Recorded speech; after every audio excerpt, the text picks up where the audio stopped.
Manalangin po tayo. Dakilang Panginoon Diyos, may-ari ng sanlibutan, pinupuri namin ang iyong pangalan. Kami nagpapasalamat sa panalangin at gabay na ibinigay mo sa amin. Salamat sa panibagong araw na ipinagkaloob mo. Salamat din sa pagkakataon na ibinigay mo upang kami ay muling magtipon para sa panibagong kaalaman. Kami po ay humihiling na nawa po ay gabayan mo po kami sa aming pag-aaral at bigyan mo po kami ng makalangit na kaalaman at lakas upang kami ay matuto. At nawa po ang lahat ng aming matutunan ay magamit namin sa pagtulong sa aming kapwa. Patawarin mo po kami sa aming mga kasalanan at nawa po ang lahat ng aming gagawin ay maging alinsunod sa iyong kautusan. Ang lahat ng ito ay aming sinasamo sa ngalan ng aming Panginoong Hesus. Amen.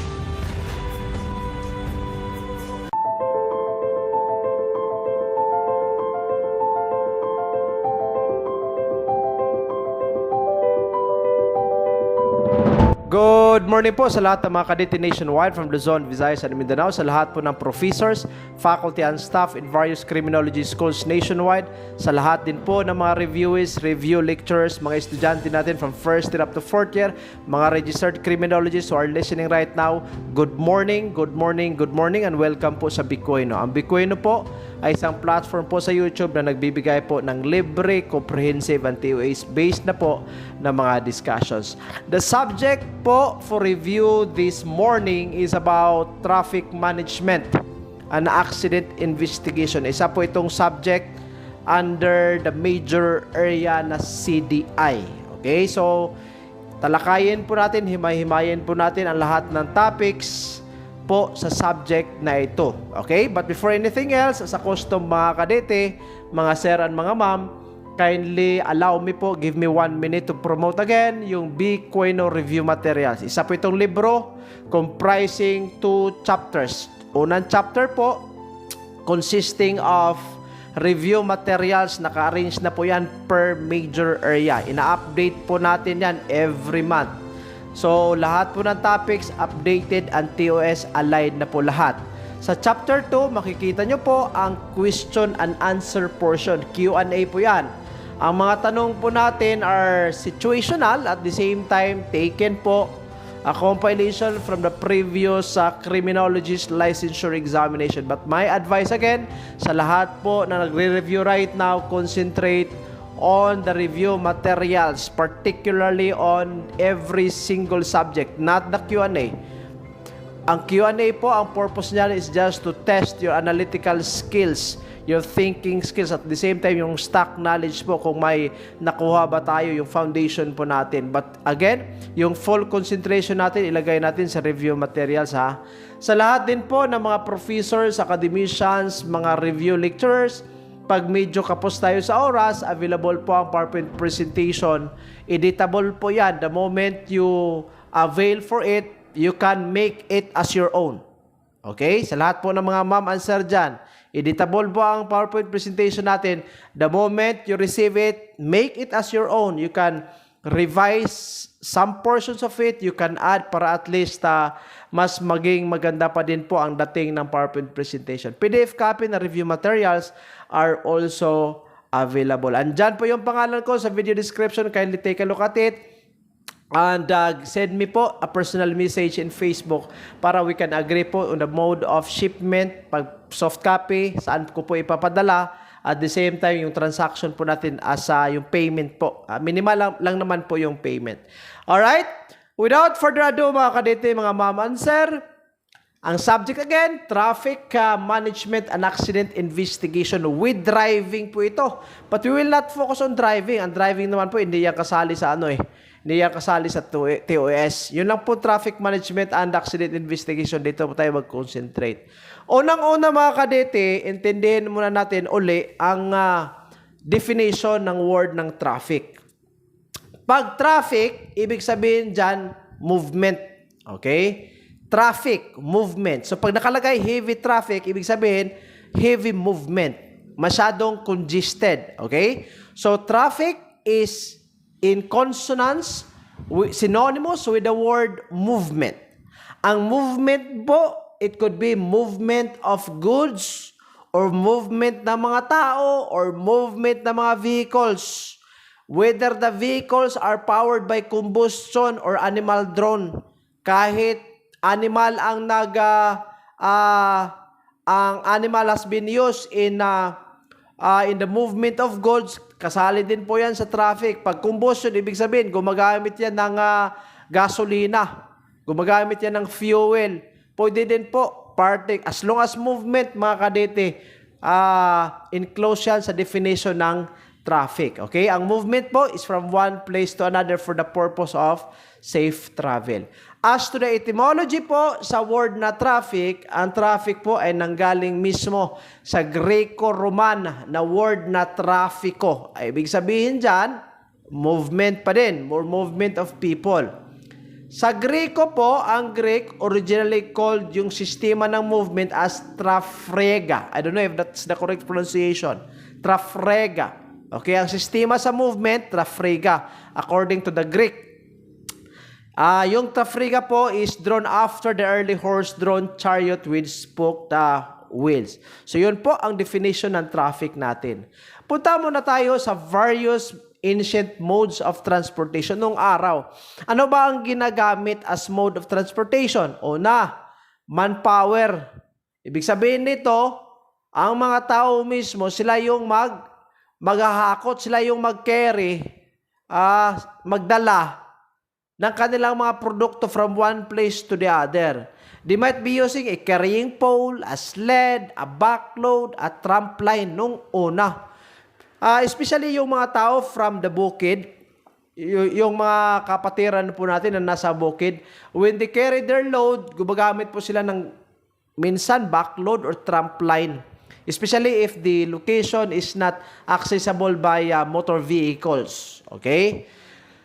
Then, a long time ago, mayroon din tayong animal power. The use of animals such as dogs, donkeys, reindeers. Sa atin po, sa Pilipinas, meron tayong carabao. Pwede din po, cattle, horses. Ginagamit din po natin yan as a mode of transportation.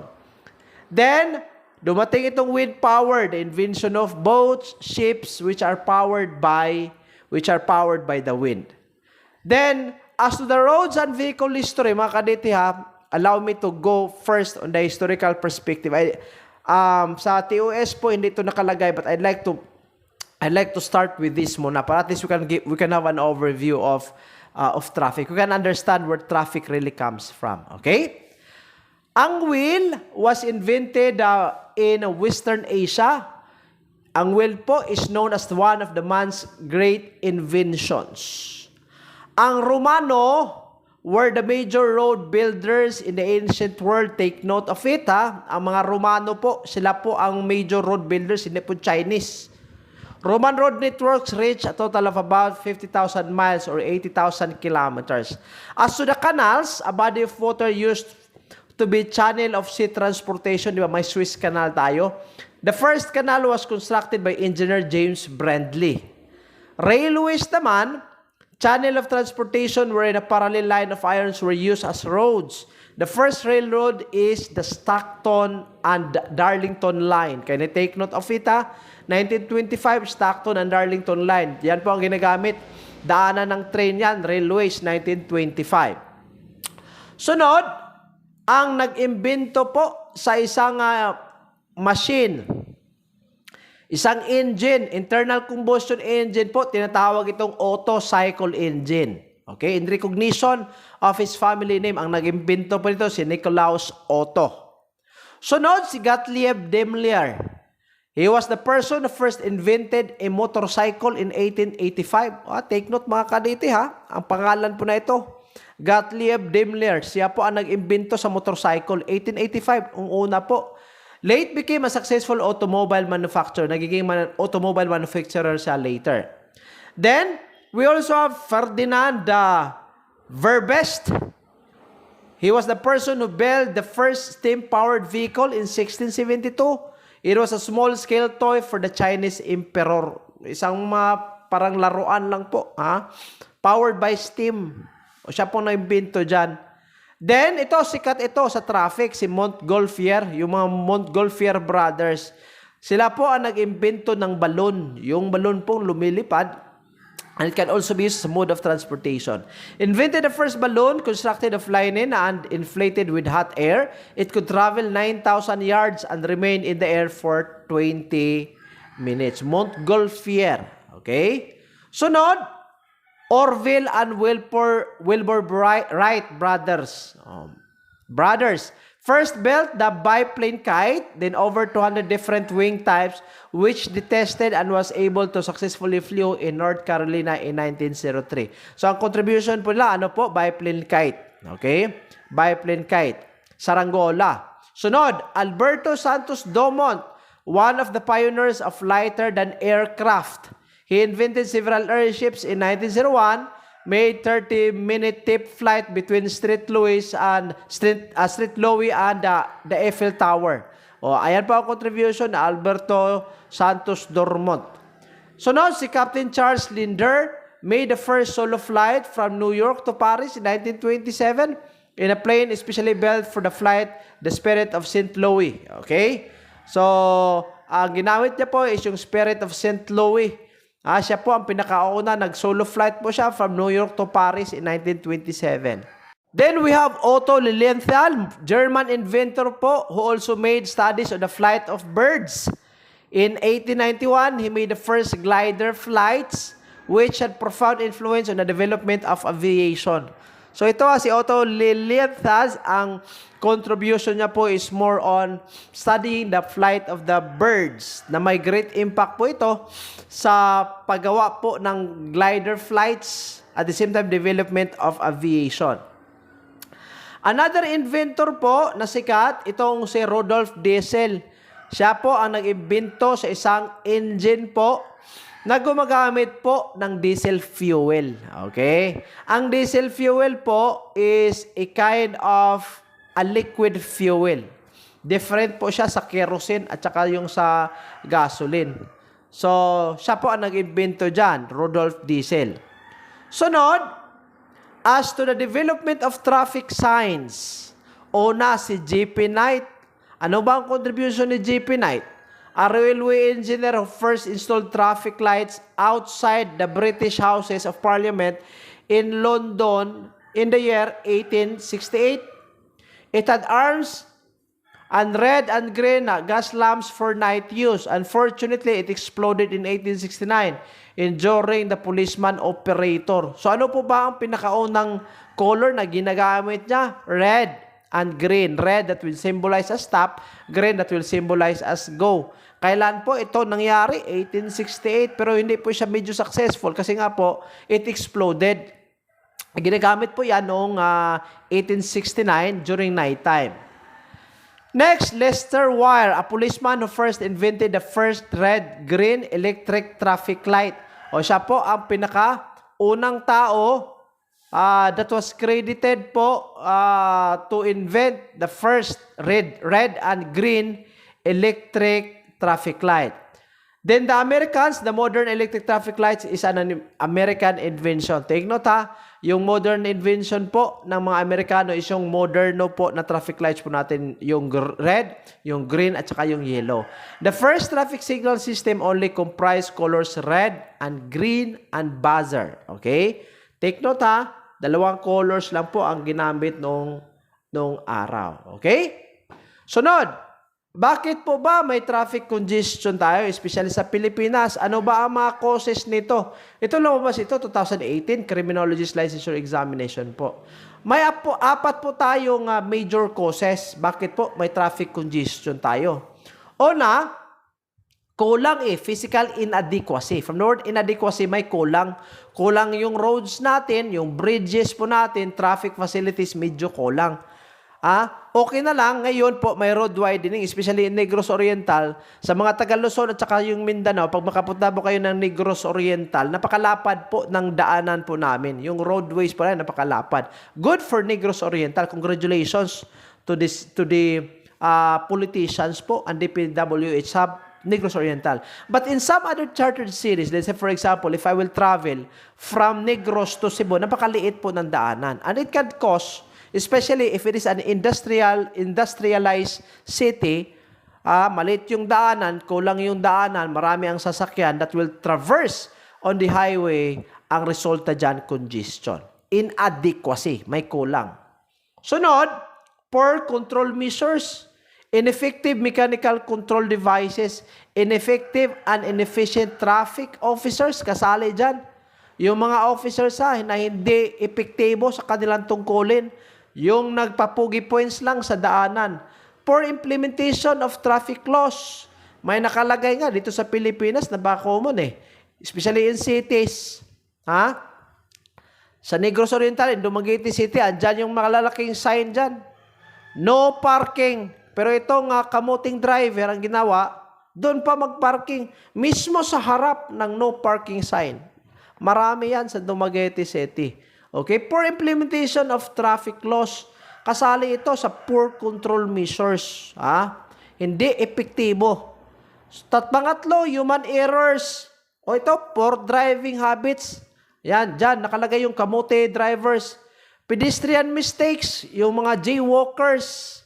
Poor planning. Ano ibig sabihin ng poor planning? Wala klaro yung plano natin. Saan po ba tayo pupunta? Usually, there are some instances pag liliko tayo on different direction, sometimes you do not give signal on a proper distance. Kaya po nagbanggaan, walang signal Poor legislation, yung batas natin, medyo ineffective. Biorhythm, bakit po ba ang biorhythm affects? Ano ba yung biorhythm? From the word bio, yung katawan po natin kasi undergoes a cycle. Sometimes, kung manonotice nyo po mga kadete, there are times na naging physically active tayo. Tapos may times din na we tend to be very weak. Right? Do you notice in yourself na may mga panahon that you are very intelligent? Tapos may mga panahon din na medyo bobo ka. Di ba? Mga ganyan, may panahon na dali ka makaremember, may panahon na dali ka makalimot, may panahon that you are very active, may mga panahon that you are physically weak. Biorhythm po yan. Right? So, ang biorhythm po natin also affects traffic system. It can also cause traffic congestion. Kasi pag physically and mentally low po tayo, nasa stage tayo ng physically and mentally low, sometimes yung perspective po natin, yung mga actions po natin medyo delay. Pero pag physically high ka, or emotionally high, or mentally high, you can actually be prompt while you are driving. Next, poor maintenance.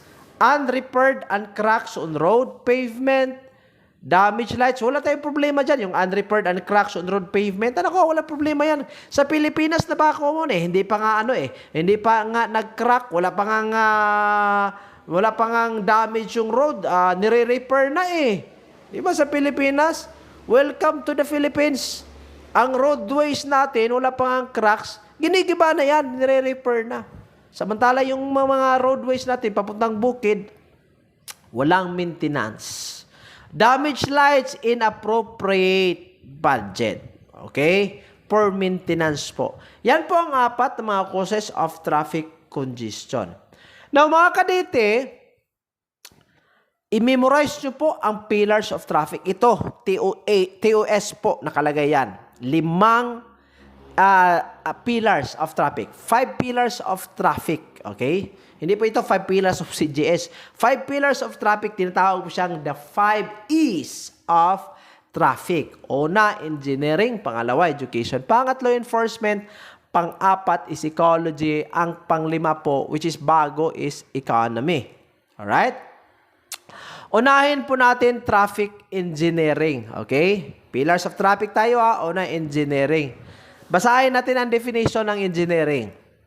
It is the science of measuring traffic and travel, the study of basic laws relative to the traffic law and generation, the application of this knowledge to the professional practice of planning, deciding, and operating traffic system to achieve safe and efficient transportation of persons and goods. So ano po ba ang traffic engineering? Pag-istudyo, pag-study po.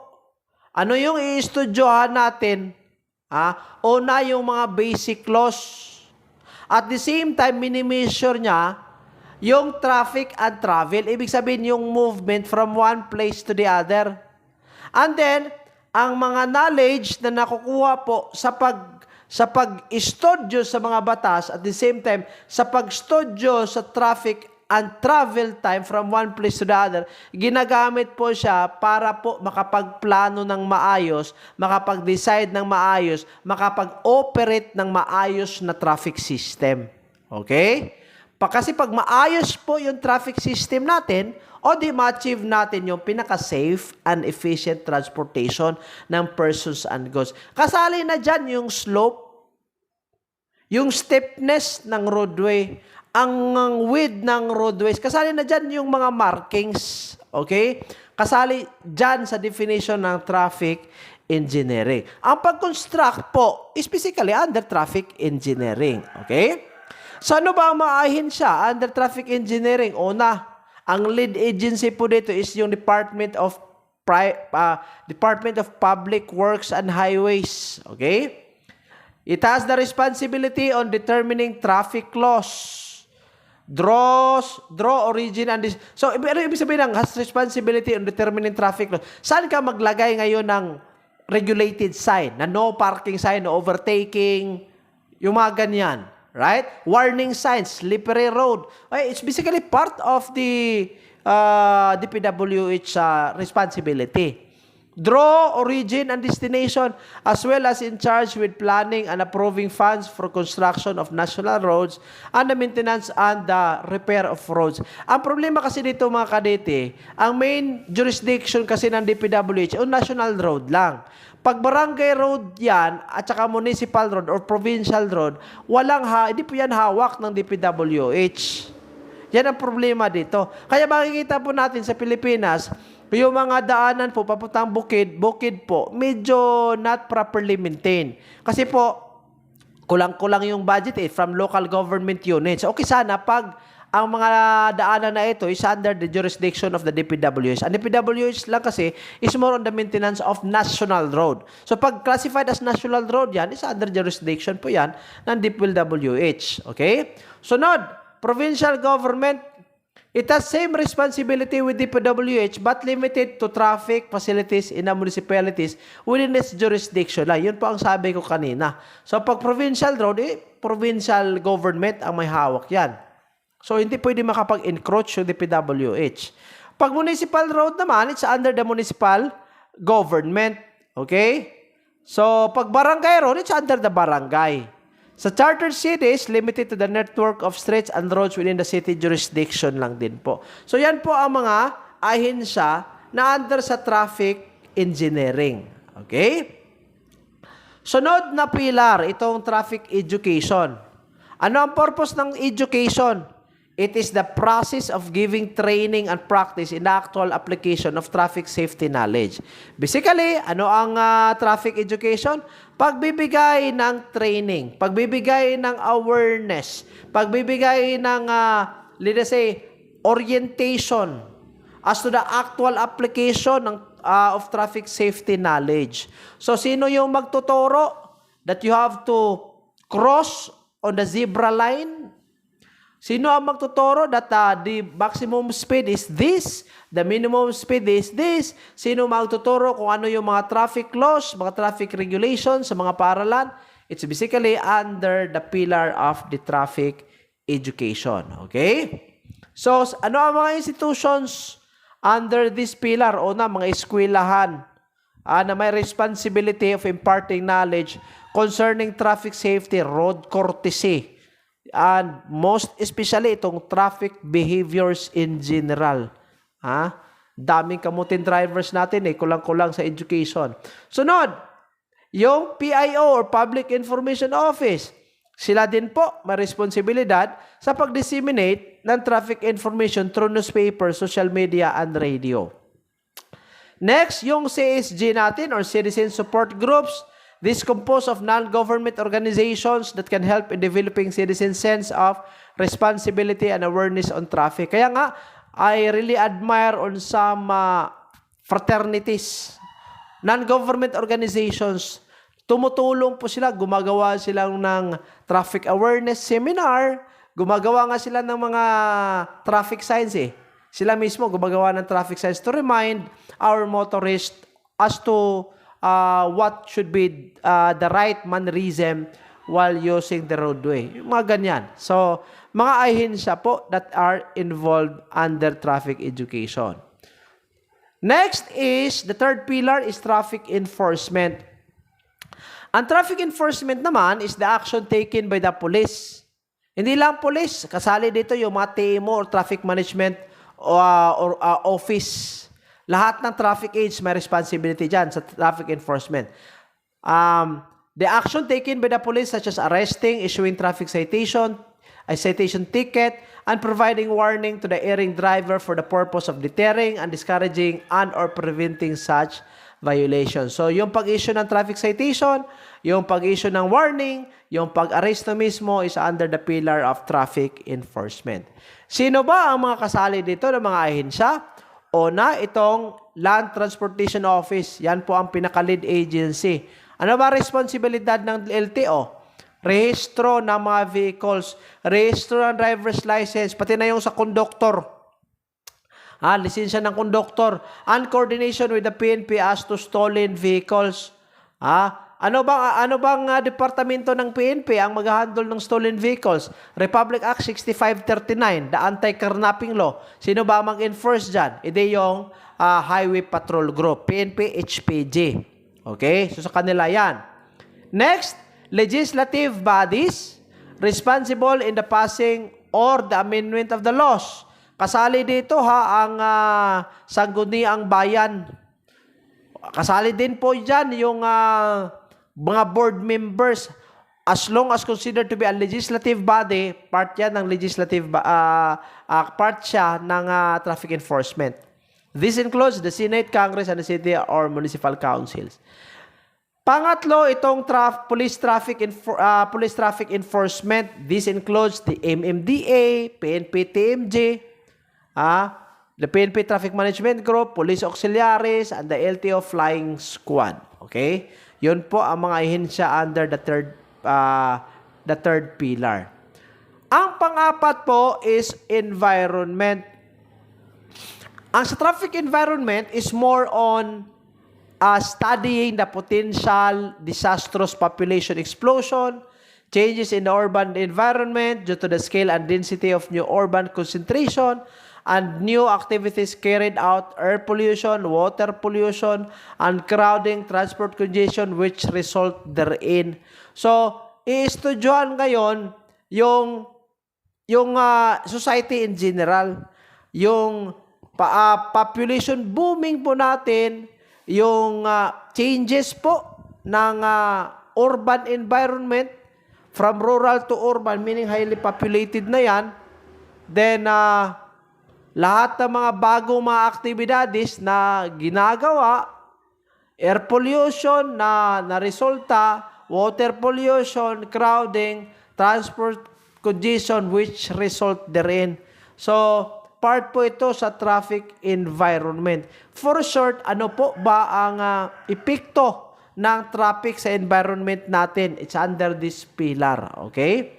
So, nang dahil po sa traffic, marami na po ang dumi sa daanan, di ba? Napakarumi. Pati yan, noise pollution, kasali din po dyan. Traffic environment. Environmental effects of transportation system. Ito, sabi ko kanina, yung ingay, noise, kaya nga ayaw kong pag pupunta ako ng Cebu, talagang gusto kong umuwi agad. Napaka-noisy. Vibration, air pollution, yung dumi, dirt, congestions, changes in the amount of light. Bakit po ba may changes in the amount of light? Pag pupunta ako ng Manila, iba yung sinag ng araw from Manila compared to Negros Oriental. Okay? Iba po. May nare-reduce because of the pollution. Loss of privacy and so many more. Yan po ang resulta ng transportation system po natin sa environment. Ang pang-last, itong traffic economy. Okay, the last pillar. So, deals with the benefits and adverse effects of traffic to our economy. Some major effects are increase in oil prices, rising prices of commodities, reduced individual productivity due to traffic congestion. Ang traffic system po kasi natin operates also on demand-supply principle.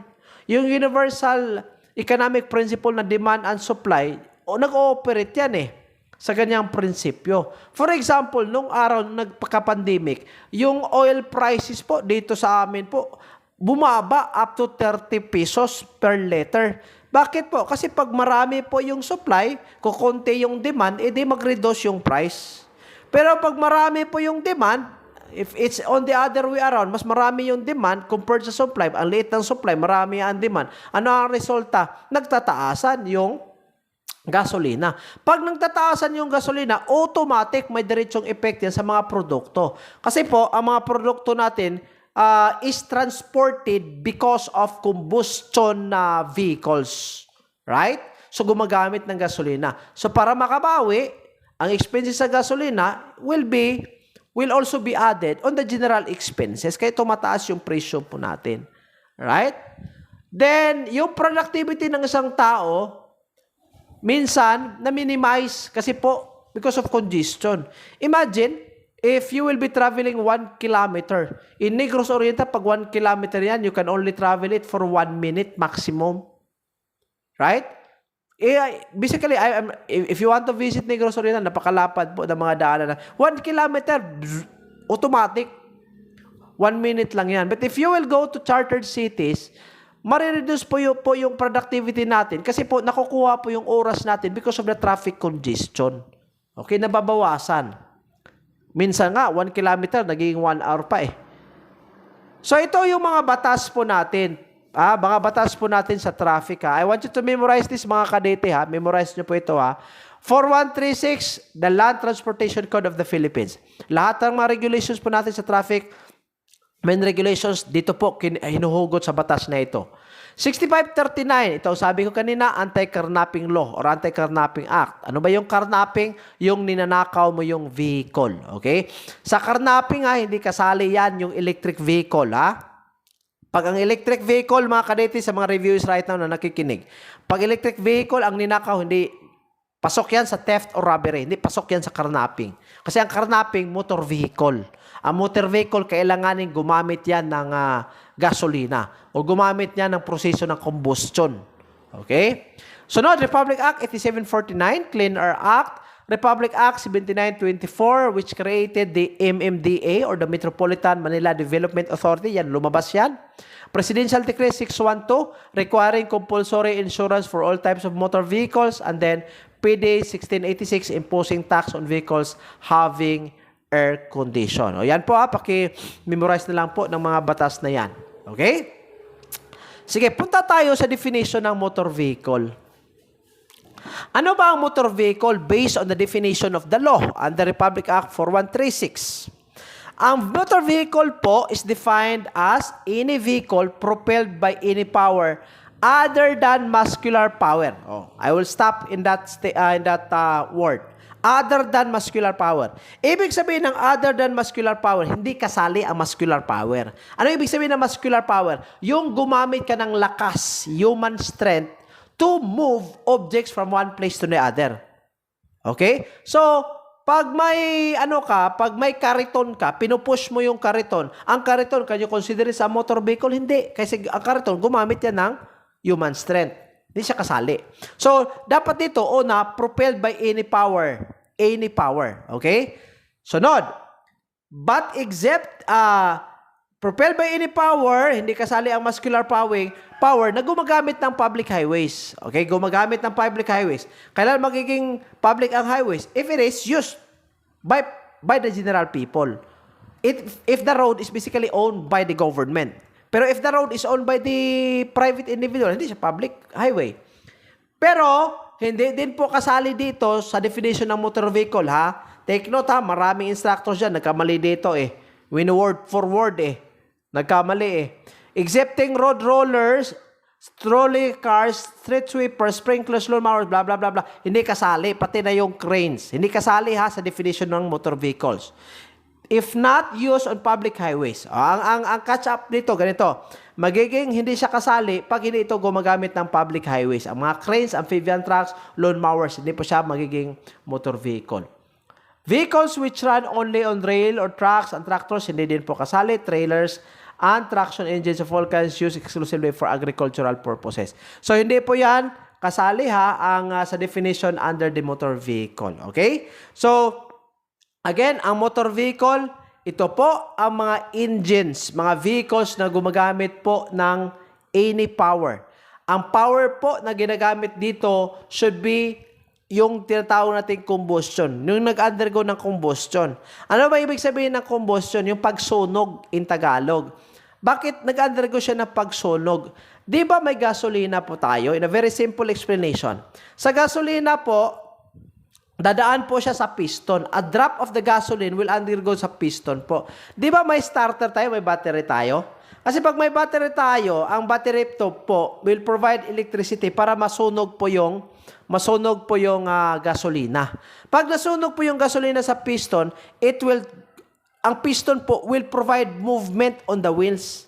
Okay? Kasi mag-pump yan yung piston po sa vehicle. So, because of that mere gasoline that undergoes burning in the engine, nag-move yung vehicle mo. So, yan po, magiging ang vehicle na yan shall be considered as a motor vehicle because it is powered by combustion. It is powered by the burning of the gasoline or a fuel inside the engine. Okay? Sir, ang mga lawn mowers, sprinklers, gumagamit din po yan. Totoo po, gumagamit yan ng combustion process. Pero again, exempted po sila under sa definition po ng motor vehicle. Okay? Sunod. Compulsory registration ng mga motor vehicles po natin. Lahat ng vehicles, pati na yung trailer of any type must be registered. Saan po ba? Sa LTO.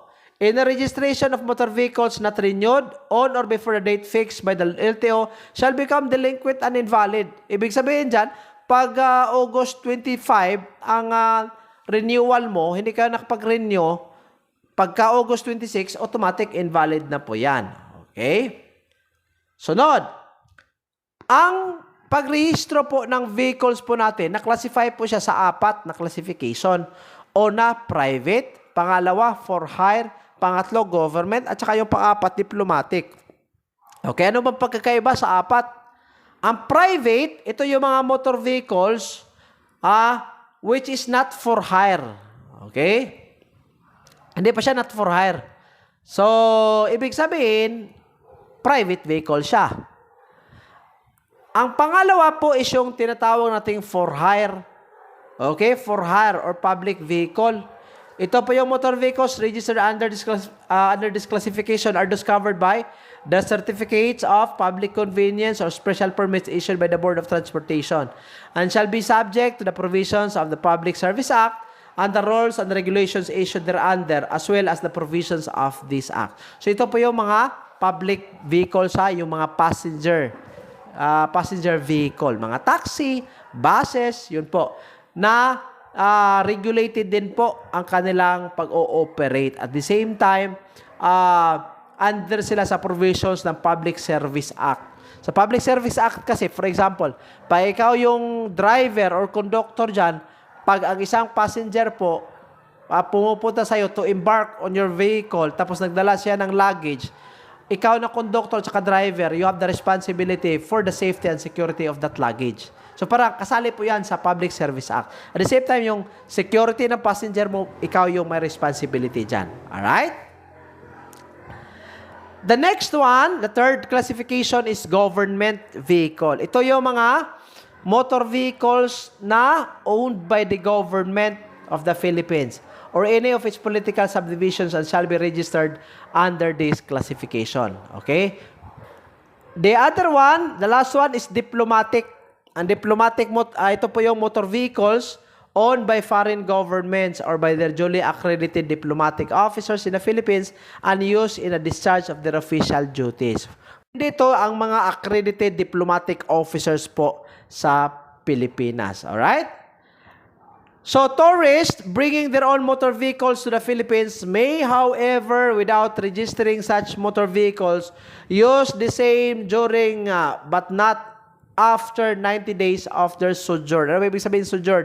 Yung pagpunta po nila dito sa Pilipinas. Ano ang sabi dito? Under Republic Act 4136, ang mga turista po, pwede po makapagdala sila ng sarili nilang motorcycle or cars or automobiles dito sa Pilipinas. Kahit walang rehistro yan, kahit walang rehistro dito sa Pilipinas. Pero, hindi po siya pwede maging invalid po, hindi po siya pwedeng gamitin after 90 days. So, ang number of days lang po na pwede pong gamitin ng isang turista ang motor vehicle niya while sojourning in the Philippines is only at the maximum of 90 days. After 90 days, kailangan niyang i-process yan, makapag-rehistro siya sa Land Transportation Office. Kasi maging invalid yan eh. So 90 days lang po ha. So di na kailangan magparehistro sa Pilipinas. If such tourists remain in the Philippines longer than 90 days, the motor vehicle shall not be operated unless registered in accordance with this act and the corresponding registration fees paid. So again, ang sabi ko kanina, pag above 90 days na po, hindi na po pwede maging invalid yan. Unless again, i-rehistro yung motor vehicle with the Land Transportation Office. Alright? I'd like to stop in this topic mga kadete. Provide po natin yung remaining topic sa episode 2 po ha. Stop muna tayo. Let us have time to breathe. Medyo slim lang po yung episode 1 po natin. We'll have the other topics be discussed in episode 2 and 3. Maraming salamat po sa pagtangkilik ng Bitcoin. I hope I was able to contribute po sa learning ng mga estudyante at the same time sa preparation po sa mga reviews in the board examination. Maraming salamat. God bless everyone.